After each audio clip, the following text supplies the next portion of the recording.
warahmatullahi wabarakatuh. Hai guys, perkenalkan nama saya Lisnawati. Hari ini saya akan memberikan informasi mengenai mekanisme seleksi P3K untuk jabatan fungsional guru tahun anggaran 2023, tentunya berdasarkan rilis dari Kemenpan RB pada Rabu 13 September 2023.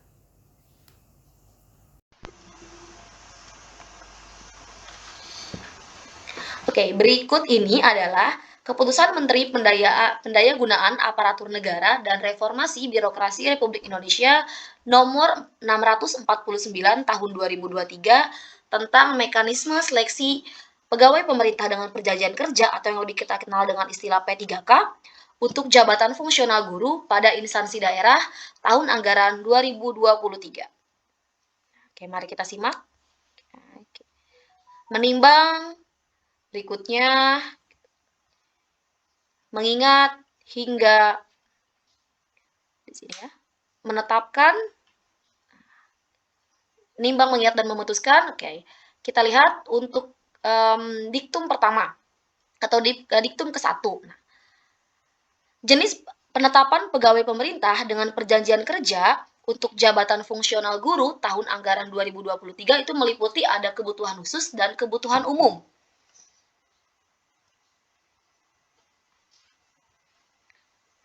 Kriteria pelamar pada kebutuhan khusus meliputi, nah kita lihat lagi kembali ke diktum 1 ya di sini. Ada kebutuhan khusus dan ada kebutuhan umum. Untuk kebutuhan khusus meliputi yang pertama pelamar prioritas. Pelamar prioritas ini berikutnya ex tenaga honorer kategori 2 atau ex THK 2 dan guru non ASN di sekolah negeri. Untuk diktum ketiga, pelamar prioritas sebagaimana diktum kedua pada huruf A adalah peserta yang memenuhi nilai ambang batas pada seleksi P3K jabatan fungsional guru tahun 2021 dan belum pernah dinyatakan lulus pada seleksi P3K jabatan fungsional guru periode sebelumnya. Nah, ini diktum ketiga ini merupakan penjelasan dari diktum kedua mengenai pelamar prioritas. Diktum kedua poin A.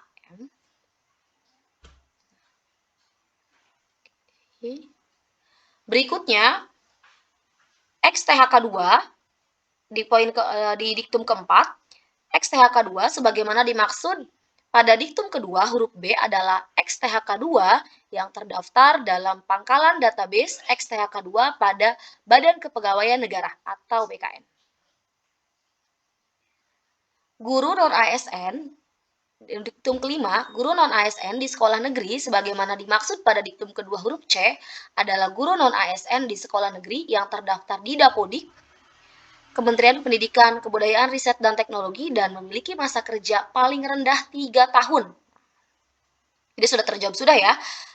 Pada diktum kedua, kriteria pelamar pada kebutuhan khusus itu meliputi 3. Yang pertama A, pelamar prioritas adalah untuk mereka yang sudah dinyatakan lulus pada seleksi P3K jabatan fungsional guru.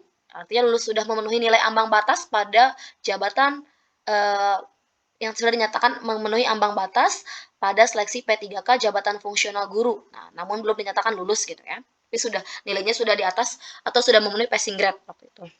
Nah, XTHK 2 sudah dijelaskan juga pada diktum keempat adalah mereka yang terdaftar dalam database XTHK 2 BKN. Dan untuk yang ketiga, guru non-ASN dengan masa kerja paling rendah 3 tahun. Itu untuk kriteria pelamar kebutuhan khusus. Oke, berikutnya pada seleksi ASN P3K tahun 2023 ini ada juga dikategorikan sebagai pelamar pada penetapan kebutuhan umum di sini. Siapa saja sih pelamar yang termasuk dalam penetapan kebutuhan umum? Yang pertama adalah lulusan PPG yang terdaftar pada pangkalan database kelulusan pendidikan profesi guru di Kementerian Pendidikan, Kebudayaan, Riset, dan Teknologi. Berikutnya, guru yang terdaftar di Dapodik Kementerian Pendidikan, Kebudayaan, Riset, dan Teknologi. Itu adalah mereka yang dinyatakan pada kriteria pelamar kebutuhan umum. Berikutnya diktum ketujuh, pelamar pada seleksi P3K Jabatan Fungsional Guru tahun 2023 wajib memiliki kualifikasi pendidikan dengan jenjang paling rendah sarjana atau diploma 4 dan atau sertifikat pendidik dengan merujuk pada SE Direktur Jenderal Guru dan Tenaga Kependidikan Kementerian Pendidikan Kebudayaan Riset dan Teknologi nomor 291 garis miring B garis miring HK titik 0401 garis miring 2023 tanggal 24 Mei 2023 tentang kualifikasi akademik dan sertifikat pendidik dalam pendaftaran seleksi pegawai pemerintah dengan perjanjian kerja untuk jabatan fungsional guru tahun 2023. Untuk diktum ke-8, kualifikasi pendidikan dan atau kompetensi pendidik bagi pelamar pada seleksi P3K Jabatan Fungsional Guru tahun anggaran 2023 sebagaimana dimaksud pada diktum ke-7 dikecualikan bagi pelamar yang melamar pada kebutuhan di wilayah otonomi khusus Provinsi Papua. Oke, pada diktum ke-9, kualifikasi pendidikan dan atau kompetensi pendidik sebagaimana dimaksud pada diktum ke-8 untuk guru pada taman kanak-kanak, sekolah dasar, pendidikan kesetaraan program paket A, dan atau bentuk lain yang sederajat dan paling rendah lulusan pendidikan menengah atas atau sederajat dan telah mengikuti pendidikan guru selama 2 tahun. Pada diktum ke-10, dalam hal ini terdapat pelamar dengan kualifikasi pendidikan dan atau kompetensi pendidik sebagaimana dimaksud pada diktum ke-9 yang dinyatakan lulus seleksi P3K Jabatan Fungsional Guru tahun anggaran 2003, instansi wajib meningkatkan kualifikasi akademik guru ke jenjang sarjana atau diploma 4. Nah, pada diktum ke-11, dalam hal pelamar seleksi P3K Jabatan Fungsional Guru tahun anggaran 2023 bersatu sebagai penyandang disabilitas berlaku ketentuan sebagai berikut di sini ya, ada ketentuan A dan ketentuan B. Untuk diktum ke-11. Diktum ke-11A, poin A, penyandang disabilitas rungu tidak dapat melamar ke kebutuhan P3K pada jabatan fungsional guru bahasa Indonesia atau jabatan fungsional guru bahasa Inggris. Yang B, penyandang disabilitas daksa tidak dapat juga melamar ke kebutuhan P3K pada jabatan fungsional guru pendidikan jasmani, olahraga, dan kesehatan. Dan penyandang disabilitas netra tidak dapat melamar ke kebutuhan P3K pada jabatan fungsional guru seni budaya keterampilan. Pada diktum ke-12, pelamar lowongan kebutuhan P3K Jabatan Fungsional Guru tahun anggaran 2023 didahulukan secara berurutan bagi pelamar prioritas, ex-THK 2, dan guru non-ASN di sekolah negeri. Diktum ke-11 poin D, pelamar pada kebutuhan umum sebagaimana dimaksud pada diktum ke-6. Itu yang sudah saya paparkan tadi, ada pelamar umum dan pelamar khusus ya. Pada diktum ke-13, seleksi jabatan P3K Jabatan Fungsional Guru terdiri dari 2, ada seleksi administrasi dan seleksi kompetensi. Nah, pada diktum ke-14, seleksi kompetensi sebagaimana dimaksud pada diktum ke-13 meliputi, untuk seleksi kompetensinya ada seleksi kompetensi teknis, seleksi kompetensi manajerial, dan seleksi kompetensi sosial kultural. Pada diktum ke-15, pada seleksi P3K Jabatan Fungsional Guru sebagaimana dimaksud pada diktum ke-13 dilakukan dengan mempertimbangkan integritas dan moralitas yang dilaksanakan dengan wawancara.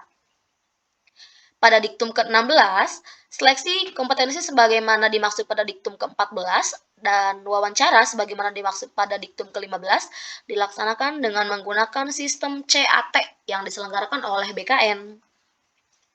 Nah, pada diktum ke-17, seleksi kompetensi dan wawancara bagi pelamar prioritas menggunakan hasil P3K Jabatan Fungsional Guru tahun 2021.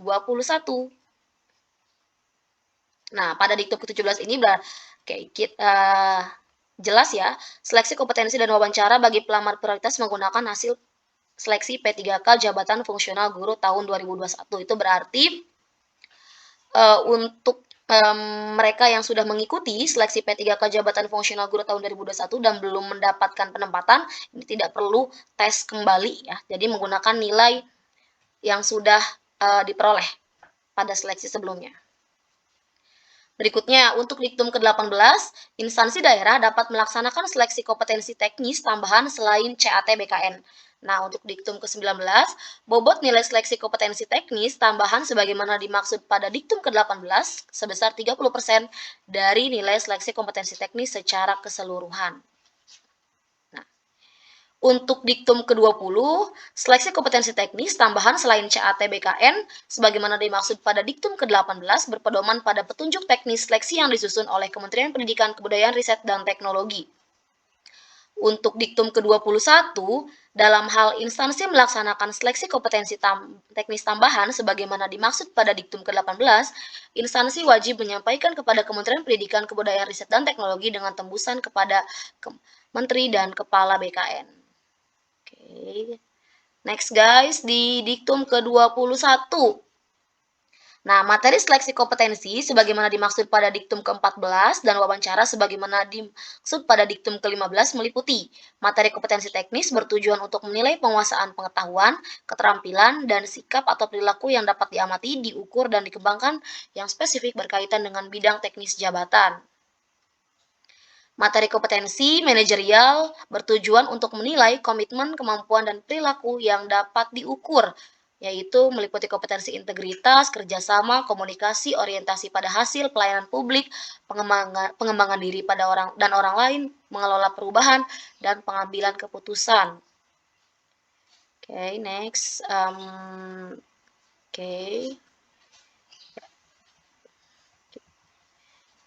Nah, untuk kita langsung berikutnya ke diktum ke-23. Seleksi kompetensi teknis, manajerial, dan sosial kultural dilaksanakan dalam durasi 120 menit.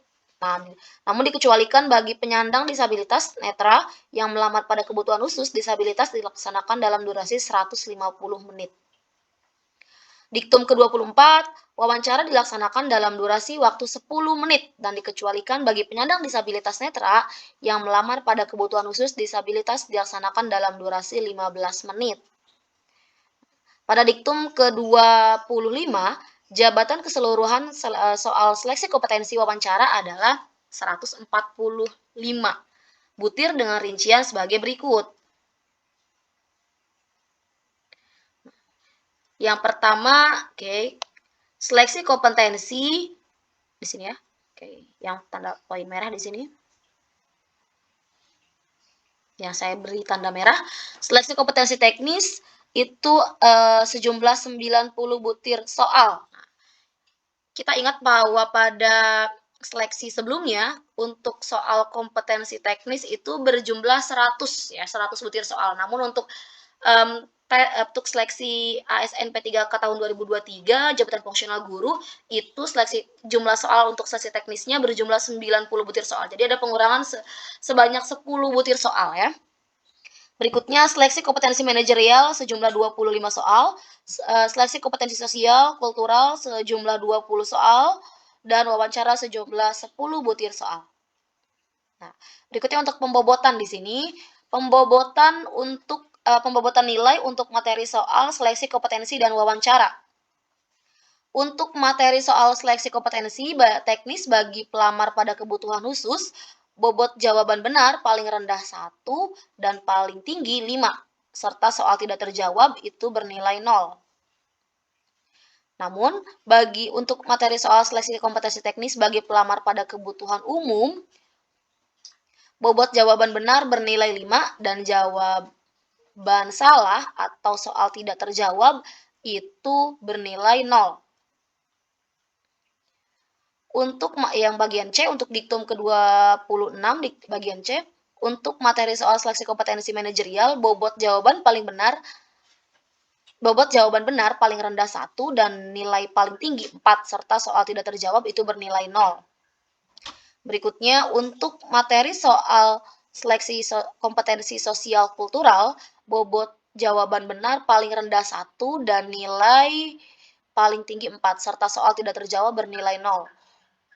Untuk materi soal wawancara, bobot jawaban benar paling rendah 1 dan nilai paling tinggi 4, serta soal tidak terjawab itu bernilai 0.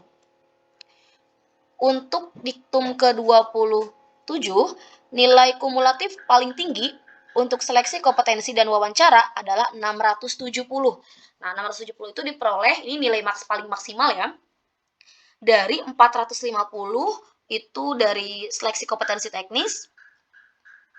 Nah, tadi kita lihat 450 itu berarti dari 9 nih. 450 adalah nilai maksimal untuk kompetensi teknis dari 90 soal. Berarti satu soal kan tadi ya 5 poin.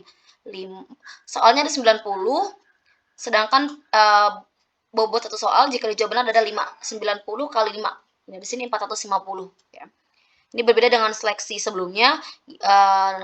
Nilai maksimal untuk teknis, untuk seleksi kompetensi sebesar 500, karena soalnya pun berjumlah 100 kali 5, 500 ya. Jadi kalau untuk tahun ini soalnya ada 90. Berikutnya 180 untuk seleksi kompetensi manajerial dan sosial kultural. Ini nilai tertinggi, dan 40 untuk wawancara. Jadi total perolehan yang tadi sudah disebutkan adalah nilai kumulatif paling tinggi sebesar 670 untuk seleksi teknis, include teknis, manajerial dan sosiokultural juga wawancara. Next, untuk diktum ke-28, nilai ambang batas seleksi kompetensi dan wawancara adalah nilai minimal yang harus dipenuhi oleh setiap peserta pada seleksi pada penetapan kebutuhan umum. Pada diktum ke-29, nilai ambang batas seleksi kompetensi dan wawancara sebagaimana dimaksud pada diktum ke-28 terdiri atas nilai ambang batas seleksi kompetensi teknis, nilai ambang batas kumulatif seleksi manajerial dan sosial kultural, dan nilai ambang batas wawancara. Untuk diktum ke-30, penetapan nilai ambang batas sebagaimana dimaksud pada diktum ke-28, yaitu nilai untuk seleksi kompetensi teknis sebagaimana tercantum pada lampiran merupakan bagian tidak terpisahkan dari keputusan ini. Untuk poin B 117, untuk seleksi kompetensi manajerial dan sosial kultural, nilai ambang batasnya, dan 24 untuk wawancara. Nah, sekali lagi untuk di diktum ke-30 ini dijelaskan, ini penetapan ambang batas atau kita kenal dengan istilah passing grade ya. Untuk kompetensi teknis nanti akan dijabarkan pada lampiran terakhir untuk masing-masing bidang atau untuk masing-masing mata pelajaran. Namun untuk seleksi kompetensi manajerial dan sosial kultural ini berlaku 117 adalah nilai ambang batasnya. Jadi peserta harus memenuhi nilai ambang batas ini. 117 untuk manajerial dan sosial kultural. Berikutnya untuk wawancara nilai ambang batasnya adalah 24. Oke, wait. Nah, berikutnya untuk diktum ke-30, pelamar pada kebutuhan khusus dinyatakan lulus seleksi jika berperingkat terbaik pada lowongan kebutuhan jabatan yang dilamar. Jadi tentunya bukan hanya memenuhi nilai ambang batas atau nilai passing grade, tapi juga untuk dinyatakan lulus seleksi harus berperingkat terbaik pada lowongan kebutuhan jabatan yang dilamar. Untuk poin ke-32, pelamar pada kebutuhan umum dinyatakan lulus seleksi jika memenuhi nilai ambang batas dan berperingkat terbaik pada lowongan jabatan yang dilamar. Oke. Untuk diktum ke-33, pelamar yang memiliki sertifikat pendidik linier dengan jabatan yang dilamar dan terdaftar pada Kemendikbudristek mendapat nilai paling tinggi sebesar 100% dari nilai paling tinggi kompetensi teknis ini. Bagi di diktum ke-33 ini dijelaskan bahwa pelamar yang memiliki sertifikat pendidik linier itu berhak mendapat nilai paling tinggi sebesar 100% dari nilai paling tinggi kompetensi teknis. Tadi sudah dijelaskan di atas kompetensi teknis itu paling tinggi 450 nilai maksimalnya. Maka bagi mereka pelamar dengan yang memiliki sertifikat pendidik, otomatis nilai teknis mereka 450 ya. Poin ke-34, keputusan ini diktum ke-34, keputusan ini mulai berlaku sejak tanggal ditetapkan dan apabila di kemudian hari terdapat kekeliruan akan diubah sebagaimana mestinya. Ditetapkan Jakarta pada tanggal 13 September 2023 oleh Menteri Pendayagunaan Aparatur Negara dan Reformasi Birokrasi Republik Indonesia. Oke, di sini berikutnya pada lampiran sudah tertera secara jelas daftar nilai ambang batas di sini ya. Daftar nilai ambang batas seleksi kompetensi teknis pengadaan pegawai pemerintah dengan perjanjian kerja atau P3K untuk jabatan fungsional guru pada instansi daerah sebagaimana dimaksud pada diktum ke-30 ini yang tadi ya. Oke, kita cek untuk guru agama Buddha itu nilai ambang batasnya atau kita kenal dengan istilah passing grade 180, guru agama Hindu 180, agama Islam 180, dan berikutnya juga ada guru Nah, di sini sudah dituliskan jelas ya berapa nilai ambang batas yang harus dipenuhi oleh pelamar untuk bisa dinyatakan lulus. Tapi juga bukan hanya memenuhi nilai ambang batas ini ya, tapi harus tadi memperoleh nilai terbaik dibanding pelamar lain atau tertinggi dari pelamar lain. Nah, ini. Atau misal di sini ada ahli pertama guru ekonomi. Nah, ini kebetulan di seleksi ASN P3K tahun 2021 saya ingat betul waktu itu nilai ambang batas untuk ahli pertama guru ekonomi itu dulu sebesar 275. Nah, kalau sekarang ini sudah berkurang ya, jadi 190 nilai ambang batasnya. Ini bukan hanya berlaku untuk ahli pertama guru ekonomi, tapi kalau kita amati ya, untuk nilai ambang batas seleksi kompetensi teknis P3K untuk jabatan fungsional guru di tahun 2023 ini nilai ambang batasnya mengalami penurunan. Penurunannya cukup banyak ini ya, sehingga hal ini tentunya harus diapresiasi, juga harus dijadikan kesempatan untuk calon pelamar agar bisa lulus pada seleksi kali ini. Dan semoga dengan nilai ambang batas yang sudah di sini turun, ini juga akan memberikan tadi ya saya bilang ya, kesempatan terbaik sehingga akan lebih banyak pelamar yang dinyatakan tentunya lulus seleksi ASN P3K Guru tahun 2023 karena nilai ambang batasnya sudah diturunkan. Jadi semangat Bapak Ibu semua pelamar ASN P3K Guru tahun 2023 dengan nilai ambang batas yang sudah turun, semoga ini jadi kesempatan terbaik Bapak Ibu untuk lulus pada seleksi kali ini. Kita lihat ya, ini semua kita cek untuk data nilai ambang batasnya ini sudah mengalami penurunan dibanding nilai ambang batas pada seleksi sebelumnya. Ini adalah peluang besar, sekali lagi peluang besar untuk Bapak Ibu guru, Bapak Ibu pelamar untuk bisa lulus pada seleksi kali ini.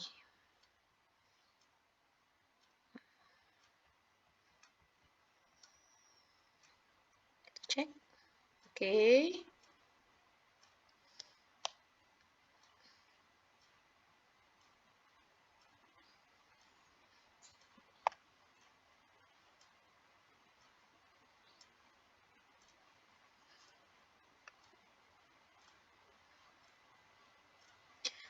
Oke, next.